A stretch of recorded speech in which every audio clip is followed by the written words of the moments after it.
Hi, my name is Kurt, and this is F Your Opinion. It's a podcast where I chat with some of my Formula One buddies. This week I have Nolian. He's kind of a new friend of mine. We've been going karting together over the last few months, and of course, he's a huge Formula One fan. We spoke the Thursday night after the Australian Grand Prix. Enjoy, and F Your Opinion.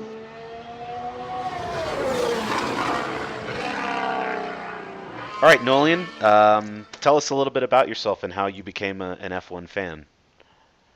Hey, yeah, I've been following Formula One very closely for the last 10 years. I kind of started since 2007 and kind of haven't missed a race since then.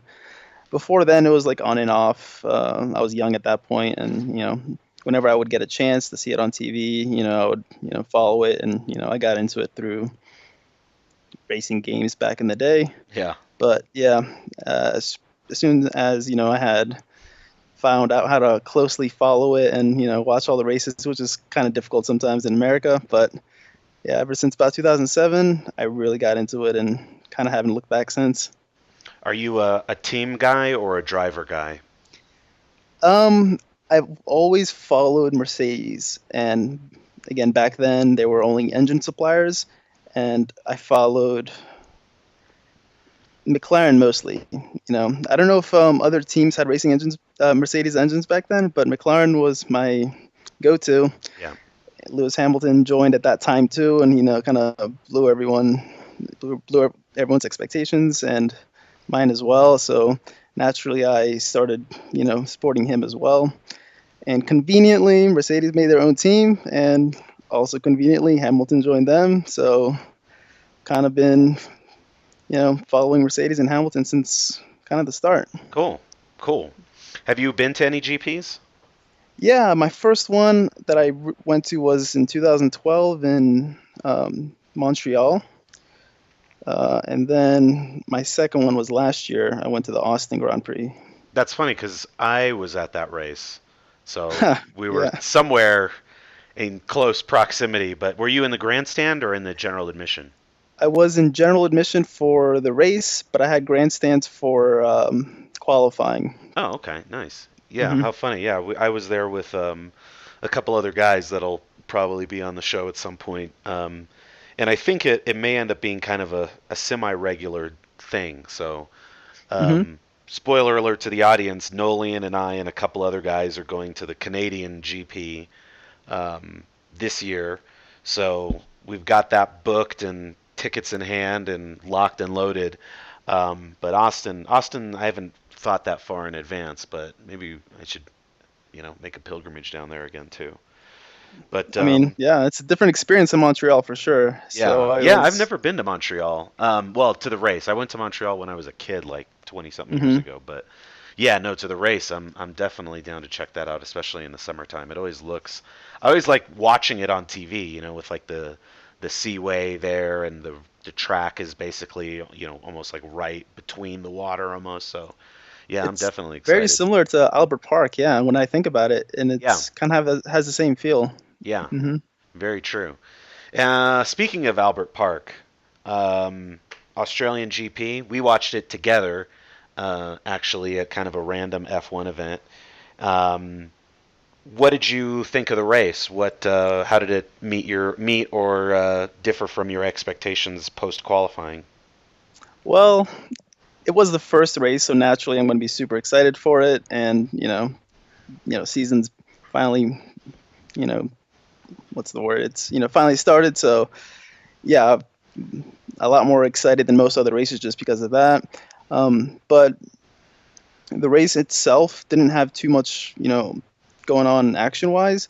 There was a lot more like heartbreak and I guess with the Haas, Yeah, that was a bummer. retirements. Yeah, but I think it was a great, starting race in general. Especially with the outcome of the championship, and we kind of finally got an idea of kind of where most of the teams stand, Yeah. and yeah, because of that, it finally gets gets you thinking on in the future. It gets a lot of theories coming out, and yeah, it could have been a little more exciting, but the fact that it was the first race, it was a good start to the season, I think. Yeah, I think Albert Park, the track, it could be a little better. I thought a couple things that were interesting that stood out to me in the races, or even before the races. Kimi out qualified Vettel. I Right. wasn't expecting that. Vettel has always been dominant in qualifying. I mean, even from the Red Bull days to now, he's easily out qualified Kimi. So it was Hmm. interesting to see Raikkonen out qualify his teammate. Um, the whole thing with, I mean, I would say it's Vettel getting lucky with the virtual safety car. Um, was an interesting result. I felt Hamilton, took it in stride. It was a weird outcome, and I think it kind of shook up the. It potentially shakes up the season a little bit because I think everybody was expecting Mercedes to be so dominant, and they were, but because of again the way a Formula One race just unfolds, right? I think that's why we Hmm. love it. Is there's so many possible outcomes. There's like a million possible things that can happen in an F1 race, and the safety car happening because of Haas having a tire or pit stop failure, and then it causing a safety car, which causes Hamilton to pit and Vettel to come out. All this stuff is, I Hmm. think it sets the stage. It gives maybe hopefully Ferrari a little bit of a head start, that can benefit them because I think Mercedes is going to come back really strong. Um, Yeah, I kind of agree, especially because all the indications were Mercedes had faster pace, and Ferrari were close, and so is Red Bull. Actually, now that I think of it, I'm not sure which one has more pace, Red Bull or the Ferrari. They're very, very close. yeah, But because of the Mercedes having that faster pace, it's good for the championship and the season that he starts back, on in second at least, yeah, and he doesn't pull ahead right from the start. yeah, So that can be a little discouraging, and you know, but yeah, definitely good for the championship that this kind of ended up this way. yeah, yeah. So it'll be interesting going into Bahrain. I think Bahrain is a better racing circuit. Hmm. Um, because it is a race track. It's not a converted street circuit or park or whatever you want to call Australia. But I think it's a better racing circuit. And it's interesting. Red Bull with the resources they have, and potentially being kind of the best of the rest. It's interesting to see. I'm really curious about this McLaren. You know, how do they fit into this season? I asked Stefan at the in the last show who he thought was sandbagging the most, and he said maybe Ferrari. Maybe Hmm. they still are. To be honest with you, I think who was sandbagging the most was Honda, because in the first race, one of their engines blows up, and the other car was, I think Hartley had a pit stop or something, but Gasly's car blew up in the first 20 laps or so. Yeah. After Honda was pretty confident after a pretty good testing. Hmm. But where do you see McLaren? They had a pretty solid race, and I think even Alonso on team radio was saying, they were P5. Yeah, Ricardo was P4, so Alonso was P5, Hmm. and seemed pretty confident that with that. I think his comment was, he can work with this. We can fight from here. So where do you see McLaren evolving over at least the first half of the season? Um, I'm not as optimistic as Fernando. I think that of all the Renault teams, I don't think they're in the top two. I think honestly, Red Bull is definitely the fastest of the Renault teams, but I think um, the actual Renault team themselves probably have more pace than them. Hmm. Fernando did get lucky in that he got P5th, but I think like four people in front of him, two people were the Haas's, they retired. Max Right. spun, and I think he got one or two other people in the pit stops. Yeah. So he didn't. He had the pace to hold, the Red Bull of Max Verstappen off, Hmm. but I think I don't think they have that much. Um, I think that fifth place is a little too generous for Hmm. their their actual speed. I think they'll more likely be fighting with Renault, and I don't know if they're faster than Haas. We'll see, but Yeah, Haas really came out of nowhere as hmm the dark horse, and that was interesting. I think I heard a little bit of talk about Haas being something in testing, but I didn't think too much of it. And to see hmm them come out with legit pace, legitimately, battling in the top half of the grid and in the top 10 hmm easily. That was interesting to see, and yeah, it is interesting to see how that Ferrari engine competes with those other Renault runners, McLaren and factory Renault um, and even Force India is kind of seeing where they're at. But yeah, it's interesting to think about that because you're right. I think Alonso did luck into fifth place a little bit, considering both Haas were DNF, Bottas qualified way down or crashed in qualifying. hmm Um, yeah, Verstappen spun. So yeah, maybe you're right. There is some truth to that. I think they're not out of the woods yet. I think ultimately they made the right decision to ditch Honda, um, especially going to three engines. Oh yeah, I agree. They definitely made the right choice. Um, I was a little disappointed because the last couple of seasons, especially the last one, they were really putting most of the blame on Honda and hyping up their chassis, saying, if we had a Renault or another engine, we'd be right up there with Red Bull for sure. And I remember them saying that multiple times before. That doesn't seem to be the case this so far, Yeah, especially through qualifying. They were much farther down in qualifying pace than even some of the yeah, midfield teams. yeah. I think Red Bull is a pretty good benchmark. Hmm You do want to think that surely McLaren can be Red Bull, with the same power plant, but yeah, it doesn't really look that way, because that was always kind of the debate. That was a little bit of the debate between even when the Red Bull was dominant, with Vettel, however many years ago that was, 6 years, hmm 6, 7 years ago, whatever. But um, there was kind of some disparity. Oh, does the Mercedes maybe makes more power, but they have that better aerodynamic advantage, and it seems like Red Bull still has that. So yeah, it'll be interesting to see if we do have a good three-way fight with Red Bull's aerodynamics. I think everybody can agree the Renault engine is still a little bit down on power I think so. from Yeah. from definitely the Mercedes and probably the Ferrari. Um, so yeah, it'll be interesting to see. Who's your dark horse this season? Who do you think will surprise? Good question. Who do I think will surprise? I actually kind of hope Renault does. I hope Hulkenberg can get a podium at least. I Yeah, really want him to get a podium. yeah, I hope that can happen this season. Hopefully, if something happens with the top three teams, that'll be possible. But the fact that it's three teams that are so far ahead of the rest, kind of, that's tough. is this a little. It's tough to, you're gonna have a lot. You're gonna have to have a couple of retirements and some special events in a race that would cause it.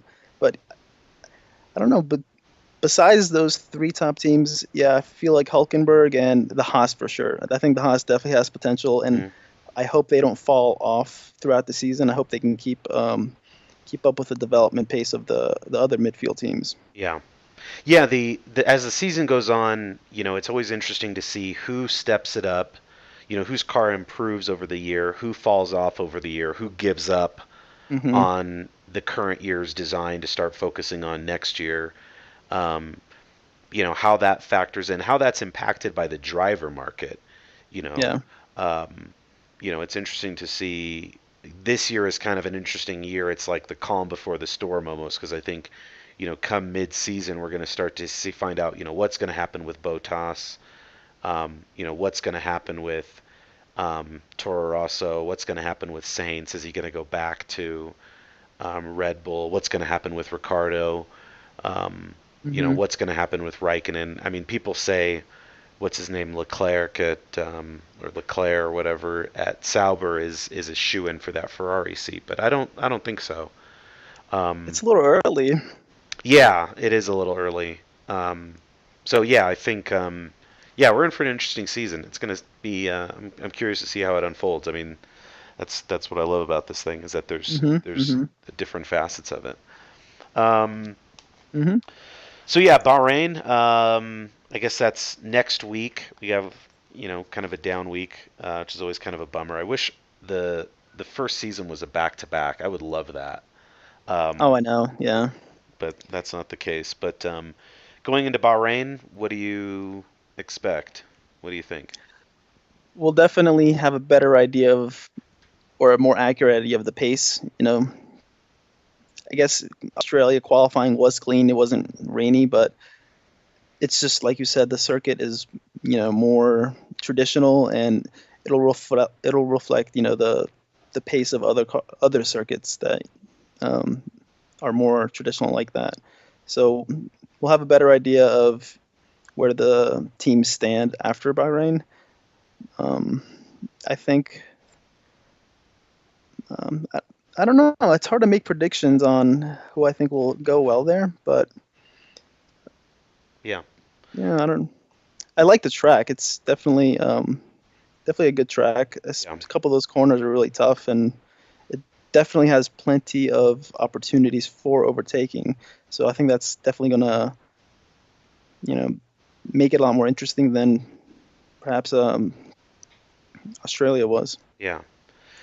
One question about we now that the engine regulation is limited at 3 engines per year, and I think there's already been talk of like strategically um, taking an engine penalty or knowing, look, we're going to run 4 engines or we're going to run 5 engines just because we have no choice, right? How do you think that impacts the racing? Do you think that that slows things down? Where I think even in Australia they were saying, I read that Hamilton was afraid, kind of thinking, he can't challenge Vettel because, he's got to think about the long game with this engine. Do you think the Hmm. 3 engine limit, which was brought in to control cost, I guess, but do you think that 3 engine limit affects the racing? It does, and I'm really not a fan of it. I feel like if they really wanted to control costs, they could find other solutions for it, or make other regulations. But it really does affect the racing, and nobody wants, to see a championship decided from, having reliability problems and having to start last because you had to, you know, throw in a new engine a couple times in the season.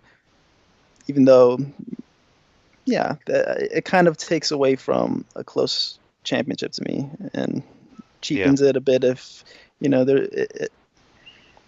if a certain outcome only happens because of that reliability or unreliability, then, you know, I'm not a fan of that, yeah, to be honest. yeah, yeah. Well, we'll see. I guess those are things we'll find out later in the year. It'll start to become a bit more obvious who's got the reliability and who Yeah. doesn't. Hmm. Um, yeah. All right. Well, I guess we don't have a F1 streaming service yet. That's coming soon. I don't know if it'll be ready for the Bahrain race, but otherwise, how else are you going to watch the race? Otherwise, when is the Bahrain race? How does that fall with I our time zone? I don't know. It's that's a good question. Let me see here. There's like an It all F1. kind of depends. Yeah, if I can watch it live, I almost always prefer to do that because Yeah. then I won't have to worry about spoilers. But if I can't, I'll resort to downloading it some other way, or Oh, it looks hopefully the like streaming service is up. I think it comes on at 9 o'clock PM, a.m. AM. That's perfect. Okay, Yeah. Wow, that would be yeah, great. I could wake up for that.